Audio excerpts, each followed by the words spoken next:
মা দুর্গা, তুমি কোথায়? তুমি কি শুধুই প্রতিমার ভিতরে? তুমি কি শুধুই ষষ্ঠীর বোধনে, অষ্টমীর অঞ্জলিতে, নাকি দশমীর অশ্রুতে? যখন মেয়েটা অন্যায়ের প্রতিবাদ করে, তুমি তার গলায় জেগে ওঠো। তুমি থাকো যখন কোনো মা সন্তানের মুখে খাবার তুলে দেয় নিজে না খেয়ে। তুমি তো সেই সাহস যা গলা টিপে ধরা ভয়কে চুপ করে বলে, চেষ্টা কর, আমি লড়ব। তুমি আগুন, তুমি আশীর্বাদ, তুমি মা, তুমি শক্তি। মা দুর্গা, তুমি প্রতিমায় নও শুধু, তুমি আমাদের ভেতরে জেগে থাকা এক জীবন্ত, অনন্ত, নির্ভীক নারী শক্তি।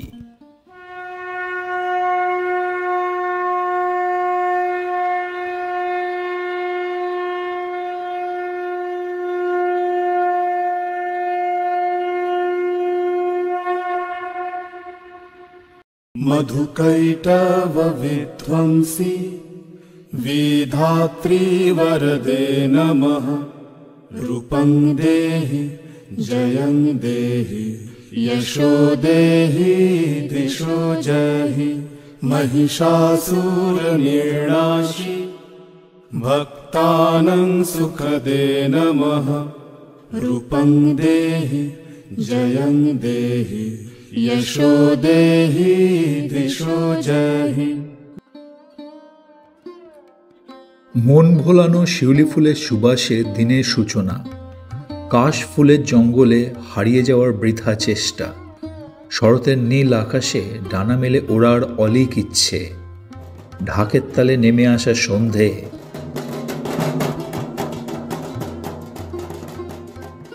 আলোয় ঝিকিমিকি করে ওঠা উৎসব মুখরিত শহর।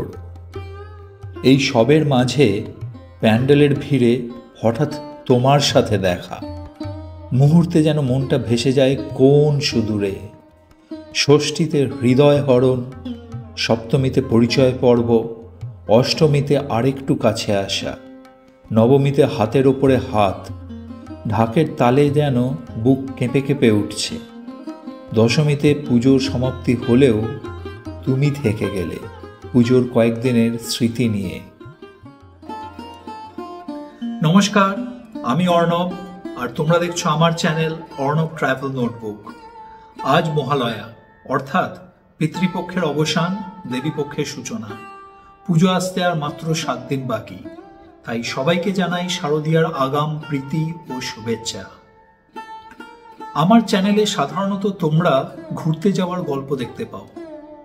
আজকের গল্পটা একটু অন্যরকম।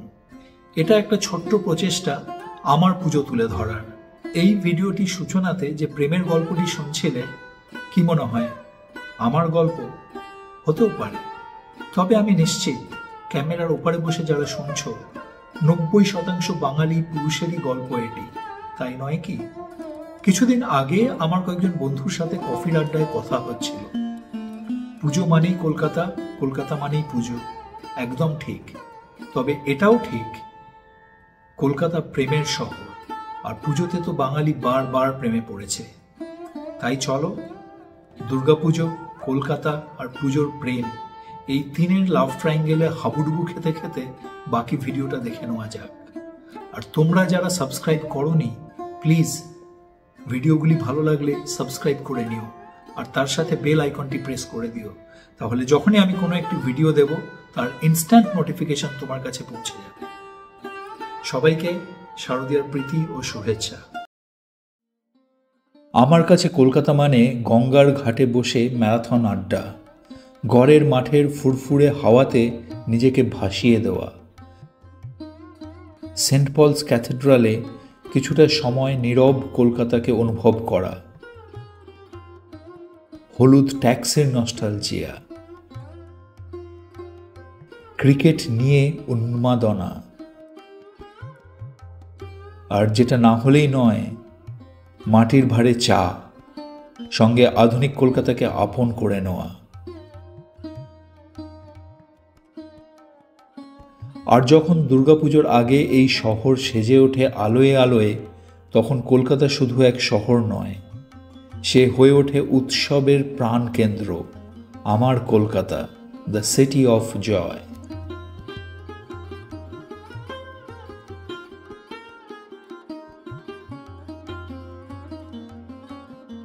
দুর্গাপুজোর সূচনা কিন্তু হয়ে যায় বেশ কয়েক মাস আগেই। কুমোরটুলি আমাদের সকলের পরিচিত এই জনবসতি, যা মা দুর্গার প্রতিমা নির্মাণের প্রাণকেন্দ্র। বলা হয় মা আসে কুমোরপাড়া হয়ে, যেখানে বাঁশ আর খড়ের কাঠামোতে গঙ্গার কাদামাটির প্রলেপে গড়ে ওঠে মায়ের মৃন্ময়ী মূর্তি। পুজো শুরু হতে আর দুদিন বাকি, তাই কুমোরটুলিতে এখন ব্যস্ততা চূড়ান্ত। চলছে শেষ মুহূর্তে প্রতিমা সজ্জার কাজ, রয়েছে প্রতিমা মণ্ডপে মণ্ডপে নিয়ে যাওয়ার ব্যস্ততা।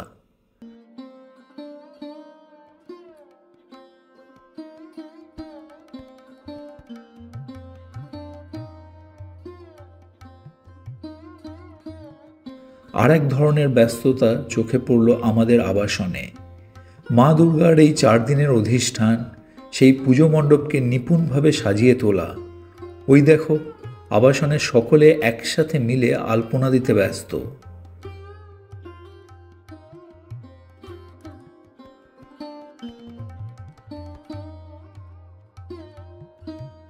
রঙিন আলোয় সেজে উঠেছে আমাদের আবাসনের বিল্ডিংগুলি। এবারে মায়ের দর্শন, যার জন্য সারা বছরের অপেক্ষা। মহিষাসুর মর্দিনী উমা এসেছেন বাপের বাড়িতে, সঙ্গে তার সন্তান সন্ততি।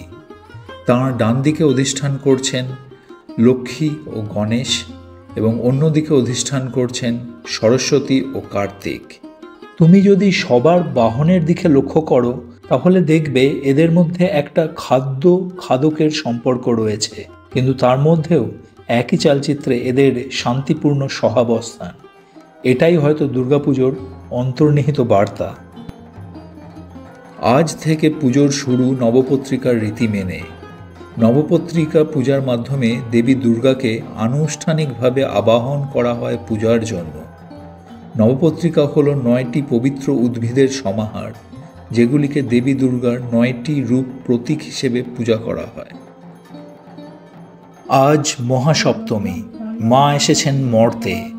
সকাল সকাল স্নান সেরে মানুষ ভিড় করেছে প্যান্ডেলে। শুরু হতে চলেছে অঞ্জলি। অঞ্জলির পরে শুরু হয় যজ্ঞ। দেবী দুর্গাকে অগ্নিদেবের মাধ্যমে আহুতি দেওয়া হয়। পবিত্র ধোঁয়া ছড়িয়ে পড়ে পরিবেশে। বিশ্বাস, এই যজ্ঞে দেবী সন্তুষ্ট হন। ওম অগ্নিদেবায় নমঃ, ওম দুর্গায় স্বাহা।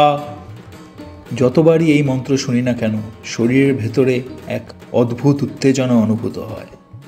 এটাই তো আমাদের চিরন্তন সংস্কৃতি। মা যেন এই যজ্ঞে সকলের মঙ্গল করেন।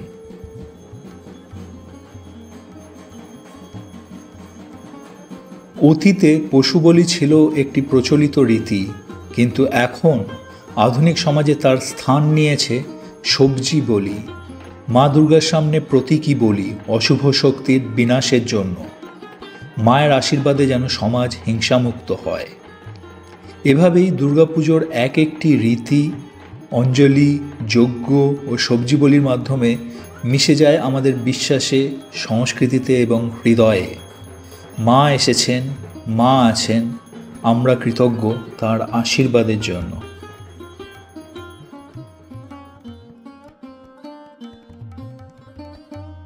আবাসনের পুজোর সাথে সাথে কলকাতার সার্বজনীন পুজো দেখা হবে না, এও কি হতে পারে?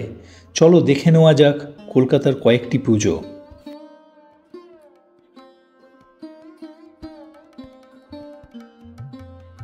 বাগবাজার সার্বজনীন। আজকাল থিমের পুজোর ট্রেন্ডকে উপেক্ষা করে এখানকার পুজো সাবেকি। তাই এই পুজো প্রত্যেকবার আমাকে টেনে আনে প্রতিমা দর্শনের জন্য।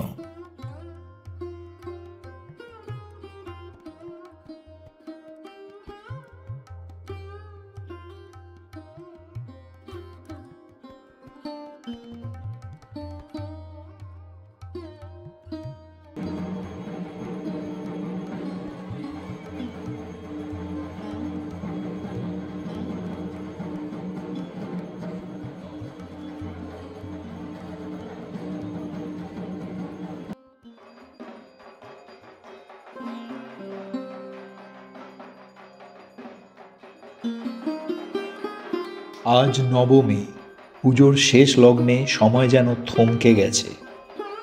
ঢাকের আওয়াজে আবেগের ঢেউ উঠে আসে। মায়ের বিদায়ের ছায়া ধীরে ধীরে ছড়িয়ে পড়ছে আকাশে বাতাসে। মনটা যেন ধীরে ধীরে ভারাক্রান্ত হয়ে পড়ছে।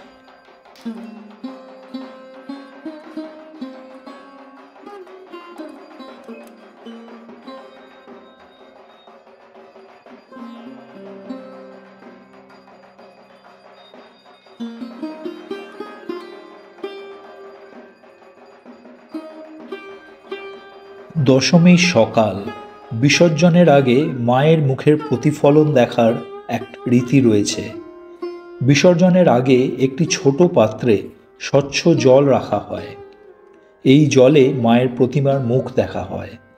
এই রীতি অনুসারে বিশ্বাস করা হয়, প্রতিফলনে মায়ের মুখ দেখা মানে মাকে বিদায় জানানো নয়, বরং তার চিরন্তন উপস্থিতি আমাদের হৃদয়ে নিশ্চিত করা।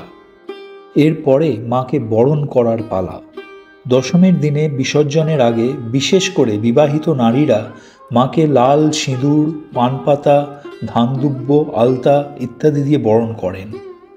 একজন কন্যা যেমন বিয়ের পরে বিদায় নেয়, ঠিক তেমনই মা দুর্গাও মর্ত ছেড়ে কৈলাসে ফেরেন।